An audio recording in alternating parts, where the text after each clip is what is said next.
აგროსერვის ცენტრში საინფორმაციო საკონსულტაციო სამსახურებში დასაქმების მსურველთა გასაუბრება მიმდინარეობს.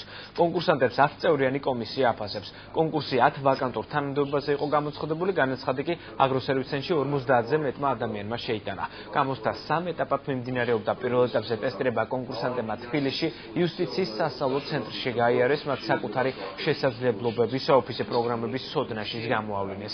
აგროსერვის ცენტრში გასაუბრებას დღეს 22 კონკურსანტი გაივლის. უკეთესობები მუნიციპალიტეტების საინფორმაციო საკონსულტაციო სამსახურებში სხვადასხვა თანამდებობებზე დასაქმებია.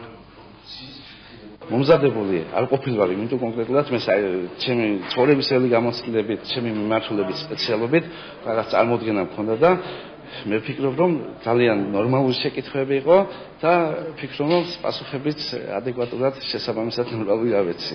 არის 22 კონკურსანტი და სულ რამდენიმე ადგილი არის, ძალიან რთული სიტუაცია არის ქალაქ ბათუმის სამსახურის თანამდებობაზე. ეს 6 მონაწილეა და 1 არის გამსვლელი. ისე რომ ველოდებით საუკეთესო შედეგებს.